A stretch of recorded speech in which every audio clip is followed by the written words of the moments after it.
Hi hello ನಮಸ್ಕಾರ ಸ್ನೇಹಿತರೆ, welcome back to poster. ಇವತ್ತು ನಾವು ಜೇಮ್ಸ್ ಕ್ಯಾಮರಾನ್ ರವರ ಅವತಾರ್ ಫ್ರಾಂಚೈಸಿಯ ಮೂರನೇ movie avatar fire and ash ಸ್ಟೋರಿನ ನೋಡೋಣ. ಅವತಾರ್ 3 ಮೂವಿ ಅವತಾರ್ 2 ಎಂಡಿಂಗ್ ನಿಂದನೇ ಸ್ಟಾರ್ಟ್ ಆಗುತ್ತೆ. ಇಲ್ಲಿ ಜಾಕ್ ಮಗ ಸತ್ತೋಗಿರ್ತಾನೆ.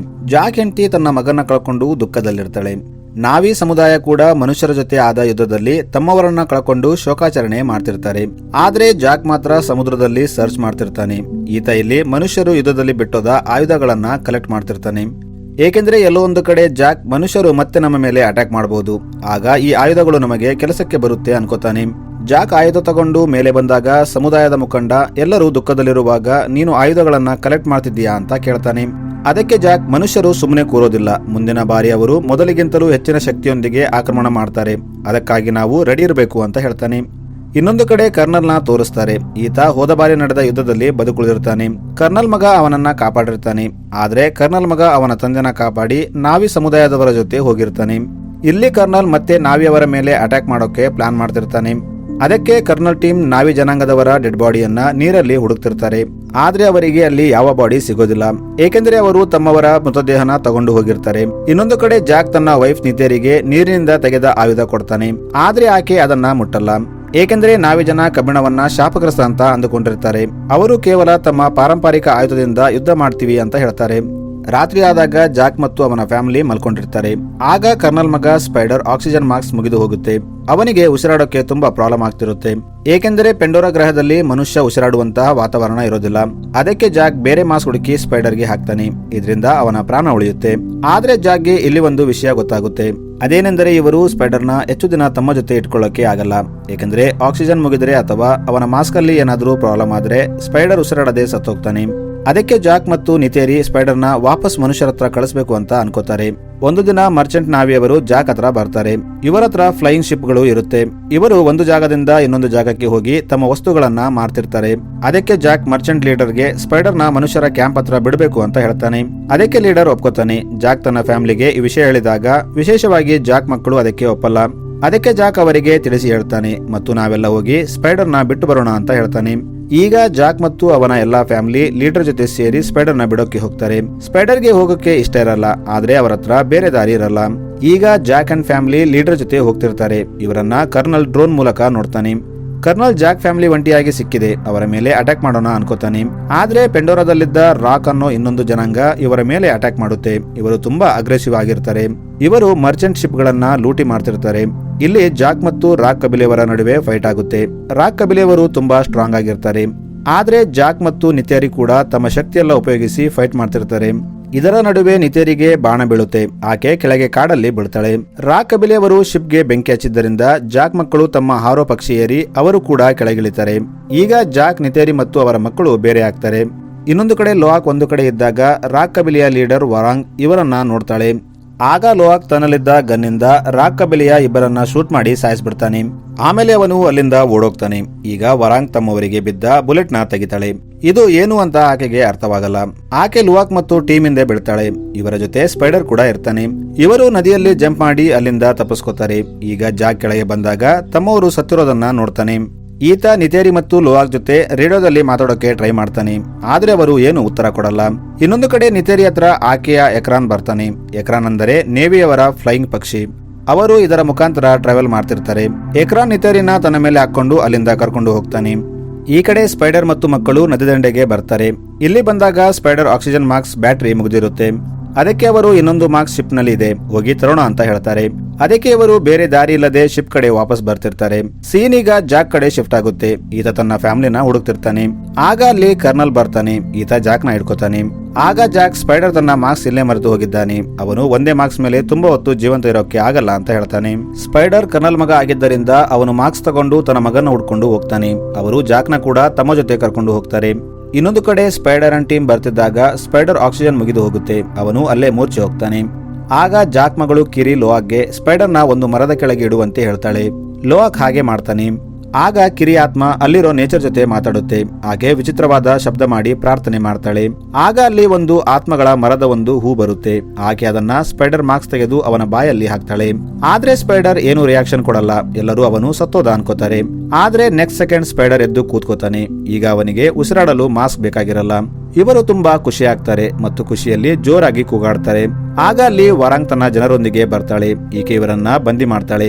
ಇಷ್ಟೊತ್ತಿಗೆ ಅಲ್ಲಿ ಕರ್ನಲ್ ಮತ್ತು ಜಾಕ್ ಕೂಡ ಬಂದಿರ್ತಾರೆ. ಇವರು ಸ್ಪೈಡರ್ ಮಾಸ್ಕ್ ಇಲ್ಲದೆ ಉಸಿರಾಡೋದನ್ನ ನೋಡಿ ಶಾಕ್ ಆಗ್ತಾರೆ. ವರಾಂಗ್ ಕೂಡ ಸ್ಪೈಡರ್ ನ ನೋಡಿ ಶಾಕ್ ಆಗುತ್ತೆ. ಆಗ ಜಾಕ್ ತನ್ನ ಕಟ್ಟನ್ನ ಬಿಚ್ಚುವಂತೆ ಕರ್ನಲ್ಗೆ ಹೇಳ್ತಾನೆ, ಏಕೆಂದ್ರೆ ವರಾಂಗ್ ಸ್ಪೈಡರ್ ನ ಸಾಯಿಸೋಕೆ ಹೋಗ್ತಿರ್ತಾಳೆ. ಈಗ ಜಾಕ್ ಮತ್ತು ಕರ್ನಲ್ ಸೇರಿ ರಾಕ್ ಕಬಿಲೆಯವರ ಮೇಲೆ ಅಟ್ಯಾಕ್ ಮಾಡ್ತಾರೆ. ಆದ್ರೆ ಸ್ವಲ್ಪ ಹೊತ್ತಿಗೆ ವರಾಂಗ್ ಇವರನ್ನೆಲ್ಲ ಬಂದಿ ಮಾಡ್ತಾಳೆ ಮತ್ತು ಕರ್ನಲ್ಗೆ ಗನ್ ಹೇಗೆ ಯೂಸ್ ಮಾಡಬೇಕು ಅಂತ ಹೇಳು ಅಂತ ಕೇಳ್ತಾಳೆ. ಕರ್ನಲ್ ಆಕೆಗೆ ಗನ್ ಯೂಸ್ ಮಾಡೋದು ಕಲಿಸ್ತಾನೆ. ಗನ್ ಕಲಿತ ಮೇಲೆ ವರಾಂಗ್ ಇವರನ್ನೆಲ್ಲ ಕಟ್ಟಿ ಇವರನ್ನ ಬಲಿ ಕೊಡಬೇಕು ಅನ್ಕೋತಾಳೆ. ಆಗ ಜಾಕ್ ಮಗಳು ಕಿರಿ ಮತ್ತೆ ಪ್ರಕೃತಿ ಜೊತೆ ಜಾಯಿಂಟ್ ಆಗಿ ವರಾಂಗ್ ಕಡೆಯವರ ಮೇಲೆ ಅಟ್ಯಾಕ್ ಮಾಡ್ತಾಳೆ ಮತ್ತು ತಮ್ಮವರನ್ನ ಕರ್ಕೊಂಡು ಅಲ್ಲಿಂದ ಓಡೋಗ್ತಾಳೆ. ಈಗ ವರಾಂಗ್ ಇವರನ್ನ ಎಲ್ಲ ಕಡೆ ಹುಡುಕ್ತಾಳೆ. ಇನ್ನೊಂದು ಕಡೆ ನಿತೇರಿ ಹೈ ಕ್ಯಾಂಪ್ಗೆ ಬರ್ತಾಳೆ.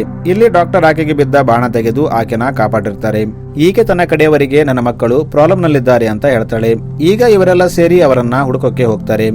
ಇನ್ನೊಂದು ಕಡೆ ವರಾಂಗ್ ನಿಂದ ತಪ್ಪಿಸಿಕೊಂಡು ಜಾಕ್ ಮತ್ತು ಕರ್ನಲ್ ಒಂದು ನದಿ ದಂಡೆಗೆ ಹೋಗ್ತಾರೆ. ಇವರಿಗೆ ಟೈರ್ಡ್ ಆಗಿದ್ದರಿಂದ ಅವತ್ತು ಅಲ್ಲೇ ಮಲ್ಕೋತಾರೆ. ಬೆಳಿಗ್ಗೆ ಆದಾಗ ಅಲ್ಲಿ ಎಕ್ರಾನ್ ಬರ್ತಿರುತ್ತೆ. ಇದನ್ನ ನೋಡಿ ಜಾಕ್ ಇದು ವರಾಂಗ್ ಅನ್ಕೊಂಡು ಅಲ್ಲಿಂದ ಓಡ್ತಿರ್ತಾನೆ. ಆದ್ರೆ ಅದು ಡಾಕ್ಟರ್ ಮತ್ತು ನಿತೇರಿ ಆಗಿರ್ತಾರೆ. ಇವರು ಜಾಕ್ ಮಕ್ಕಳನ್ನ ಹುಡುಕೊಂಡು ಬಂದಿರ್ತಾರೆ. ಇಲ್ಲಿ ಕರ್ನಲ್ ಇವರನ್ನ ನೋಡಿ ಅಲ್ಲಿಂದ ಹೋಗ್ಬಿಡ್ತಾನೆ. ಇವರು ಈಗ ಸ್ಪೈಡರ್ ಮತ್ತು ಮಕ್ಕಳನ್ನ ಕರ್ಕೊಂಡು ಮೆಡಿಕಲ್ ಕ್ಯಾಂಪ್ಗೆ ಬರ್ತಾರೆ. ಇಲ್ಲಿ ಡಾಕ್ಟರ್ ಸ್ಪೈಡರ್ ಆಕ್ಸಿಜನ್ ಮಾಸ್ಕ್ ಇಲ್ಲದೆ ಉಸಿರಾಡೋದನ್ನ ನೋಡಿ ಶಾಕ್ ಆಗ್ತಾನೆ. ಇವರು ಲ್ಯಾಬ್ ಅಲ್ಲಿ ಸ್ಪೈಡರ್ ನ ಚೆಕ್ ಮಾಡಿದಾಗ ಅವನ ಬಾಡಿಯಲ್ಲಿ ನಾವಿಯವರಂತೆ ನರ್ವಸ್ ಸಿಸ್ಟಮ್ ಫಾರ್ಮ್ ಆಗಿರುತ್ತೆ. ಇದು ಅವನ ಬಾಡಿಯನ್ನ ಹೊಸ ರೀತಿಯಲ್ಲಿ ಡಿಸೈನ್ ಮಾಡಿರುತ್ತೆ. ಇದನ್ನ ನೋಡಿ ಜಾಕ್ ಟೆನ್ಷನ್ ಆಗ್ತಾನೆ. ಏಕೆಂದ್ರೆ ಇದರ ಬಗ್ಗೆ ಮನುಷ್ಯರಿಗೆ ಗೊತ್ತಾದ್ರೆ ಅವರು ಹೆಚ್ಚು ಪ್ರಮಾಣದಲ್ಲಿ ಮನುಷ್ಯರನ್ನ ಹೀಗೆ ರೆಡಿ ಮಾಡಿ ಇಲ್ಲಿಗೆ ಕರ್ಕೊಂಡು ಬರ್ತಾರೆ. ಮನುಷ್ಯರು ಇಲ್ಲಿ ಬಂದ್ರೆ ಅವರು ಎಲ್ಲ ನಾಶ ಮಾಡ್ತಾರೆ ಅಂತ ಹೇಳ್ತಾನೆ. ಆಗ ಡಾಕ್ಟರ್ ಜಾಕ್ಗೆ ಸ್ಪೈಡರ್ ಬಾಡಿಯಿಂದ ಬರ್ತಿರೋ ಕ್ರೂನ ತೋರಿಸಿ ಸ್ಪೈಡರ್ ಕೂಡ ನಾವಿಯವರಂತೆ ಕನೆಕ್ಟ್ ಆಗೋಕೆ ಬೇಕಾದ ಕ್ರೂನ ಪಡಿತಿದ್ದಾನೆ ಅಂತ ಹೇಳ್ತಾನೆ. ಇನ್ನೊಂದು ಕಡೆ ಕಿರಿ ತನ್ನ ಶಕ್ತಿ ಎಷ್ಟಿದೆ ಅಂತ ತಿಳ್ಕೊಳ್ಳೋಕೆ ಆತ್ಮಗಳ ಮರದೊಂದಿಗೆ ತನ್ನನ್ನೇ ಕನೆಕ್ಟ್ ಮಾಡ್ತಾಳೆ. ನಾವಿ ಕಬಿಲೆಯವರು ಈ ಮರಕ್ಕೆ ಏಮಾ ಅಂತ ಹೆಸರಿಟ್ಟಿರ್ತಾರೆ ಮತ್ತು ಈ ಮರನ ಅವರು ದೇವರು ಅಂತ ಪೂಜೆ ಮಾಡ್ತಿರ್ತಾರೆ. ಕಿರಿ ಆ ಮರದ ಜೊತೆ ತನ್ನ ಕ್ರೂ ಮೂಲಕ ಕನೆಕ್ಟ್ ಆಗ್ತಾಳೆ ಮತ್ತು ತನ್ನ ಮನಸ್ಸಲ್ಲಿದ್ದ ಹಲವು ಪ್ರಶ್ನೆಗಳಿಗೆ ಉತ್ತರ ಕೇಳ್ತಾಳೆ. ಆದ್ರೆ ಏಮಾ ಮಾತೆ ಆಕೆಗೆ ಏನು ಉತ್ತರ ಕೊಡಲ್ಲ ಮತ್ತು ಆಕೆಗೆ ವಿಚಿತ್ರವಾದ ಅನುಭವಗಳಾಗುತ್ತೆ. ಇದರಿಂದ ಕಿರಿ ಡಿಸಪಾಯಿಂಟ್ ಆಗ್ತಾಳೆ. ಆಗ ಜಾಕ್ ಮತ್ತು ನಿತೇರಿ ಕಿರಿಗೆ ಕೆಲವೊಂದು ನಿಜ ಹೇಳ್ತಾರೆ. ಅದೇನೆಂದರೆ ಕಿರಿ ಜಾಕ್ ಮತ್ತು ನಿತೇರಿ ಮಗಳಾಗಿರೋದಿಲ್ಲ. ಈಕೆ ಪಾರ್ಟ್ 2 ನಲ್ಲಿದ್ದ ಡಾಕ್ಟರ್ ಗ್ರೇಸ್ ಮಗಳಾಗಿರ್ತಾಳೆ.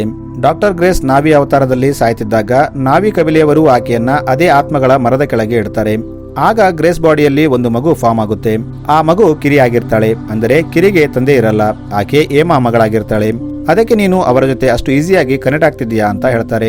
ಇನ್ನೊಂದು ಕಡೆ ಲ್ಯಾಬ್ ಅಲ್ಲಿ ಸ್ಪೈಡರ್ ಮೇಲೆ ಟೆಸ್ಟ್ ಆಗ್ತಿರುತ್ತೆ. ಇದನ್ನ ನೋಡಿ ಜಾಕ್ ಟೆನ್ಷನ್ ಅಲ್ಲಿರ್ತಾನೆ. ಆಗ ನಿತೇರಿ ನಾವು ಸ್ಪೈಡರ್ ನ ಸಾಯಿಸ್ಬಿಡೋಣ ಅಂತ ಹೇಳ್ತಾಳೆ. ಆದ್ರೆ ಜಾಕ್ ಸ್ಪೈಡರ್ ನಮ್ಮ ಫ್ಯಾಮಿಲಿಯಲ್ಲಿ ಒಬ್ಬನು ಅಂತ ಹೇಳ್ತಾನೆ. ಈಗ ಸೀನ್ ಇಲ್ಲಿಂದ ಕಟ್ ಆಗಿ ಸಮುದ್ರದಲ್ಲಿ ಟೂಲ್ಕೂನ್ ಎಂಬ ಒಂದು ಫಿಶ್ ನ ಹಿಡಿಯೋಕೆ ಟ್ರೈ ಮಾಡ್ತಿದ್ದ ಸೈಂಟಿಸ್ಟ್ ನ ತೋರಿಸ್ತಾರೆ. ಈ ಮೀನಿನಲ್ಲಿ ಇರೋ ಒಂದು ವಿಶೇಷ ರೀತಿಯ ಲಿಕ್ವಿಡ್ ನಿಂದ ಜನರ ಆಯುಷ್ಯವನ್ನ ಹೆಚ್ಚು ಮಾಡಬಹುದಾಗಿರುತ್ತೆ.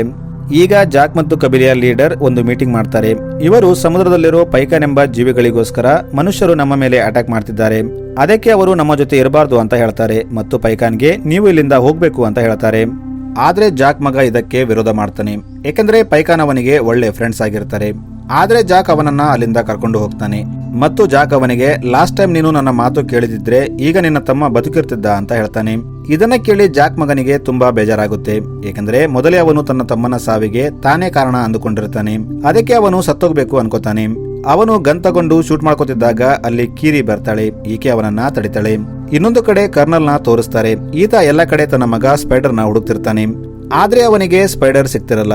ಅದಕ್ಕೆ ಅವನು ರಾಕಾ ಕಬಿಲೆ ಹತ್ರ ಬರ್ತಾನೆ. ಇಲ್ಲಿ ವರಂಗಾಗೆ ನನಗೆ ನನ್ನ ಮಗ ಬೇಕು, ಅವನನ್ನ ಹುಡುಕೋಕೆ ನನಗೆ ಹೆಲ್ಪ್ ಮಾಡು, ನಿನಗೆ ಎಷ್ಟು ಬೇಕೋ ಅಷ್ಟು ಗನ್ಸ್ ಗಳನ್ನ ಕೊಡ್ತೀನಿ ಅಂತ ಹೇಳ್ತಾನೆ. ಈಗ ವರಂಗ ಕರ್ನಲ್ ನ ತನ್ನ ಜೊತೆ ಕರ್ಕೊಂಡು ಹೋಗ್ತಾಳೆ.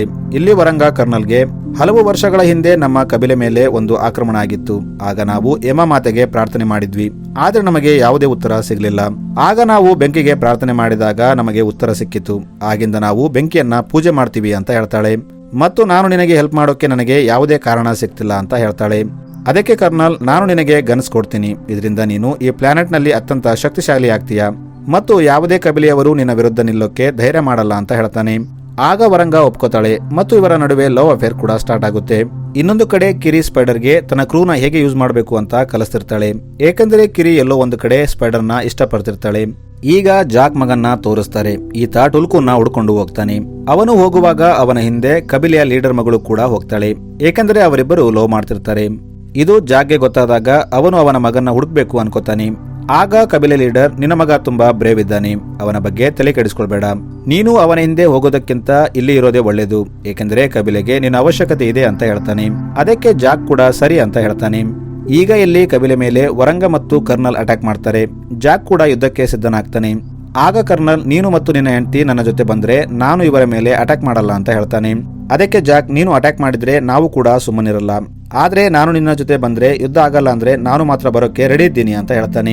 ಅದಕ್ಕೆ ಕರ್ನಲ್ ಸರಿ ಅಂತ ಸ್ಪೈಡರ್ ಮತ್ತು ಜಾಕ್ ನ ಕರ್ಕೊಂಡು ತನ್ನ ಶಿಪ್ಗೆ ಬರ್ತಾನೆ. ಆಗ ಇಲ್ಲಿ ಜನರಲ್ ಬರ್ತಾಳೆ. ಈಕೆ ವರಾಂಗ್ ಮತ್ತು ಆಕೆ ಕಡೆಯವರನ್ನ ಇಲ್ಲಿಂದ ಹೋಗುವಂತೆ ಹೇಳ್ತಾಳೆ. ಆದ್ರೆ ಕರ್ನಲ್ ಅದಕ್ಕೆ ಒಪ್ಪಲ್ಲ. ಈಗ ಇವರು ತಾವು ಗೆದ್ದಿದ್ದಕ್ಕೆ ಸೆಲೆಬ್ರೇಟ್ ಮಾಡ್ತಾರೆ. ಇಲ್ಲಿ ಡಾಕ್ಟರ್ ಲ್ಯಾಬ್ ಅಲ್ಲಿ ಸ್ಪೈಡರ್ ಮೇಲೆ ಟೆಸ್ಟ್ ಮಾಡ್ತಾನೆ. ಅವನ ಬಾಡಿಯಲ್ಲಿ ಆದ ಚೇಂಜಸ್ ಗಳನ್ನ ನೋಡ್ತಾನೆ. ಮತ್ತು ನಾವು ಕೂಡ ಇದೇ ರೀತಿ ರೆಪ್ಲಿಕಾನ ಮಾಡಿದ್ರೆ ಉಳಿದವರು ಕೂಡ ಸ್ಪೈಡರ್ ರೀತಿ ಈ ಪ್ಲಾನೆಟ್ ನಲ್ಲಿ ಉಸಿರಾಡಬಹುದು ಅಂತ ಹೇಳ್ತಾರೆ. ಇನ್ನೊಂದು ಕಡೆ ಜಾಕ್ ಮಗ ಮತ್ತು ಲೀಡರ್ ಮಗಳು ಟೂಲ್ಕುನ್ನ ಹುಡುಕ್ತಿದ್ದಾಗ ಸಮುದ್ರದ ಕೆಲವು ಮೀನುಗಳು ಇವರ ಮೇಲೆ ಅಟ್ಯಾಕ್ ಮಾಡುತ್ತೆ.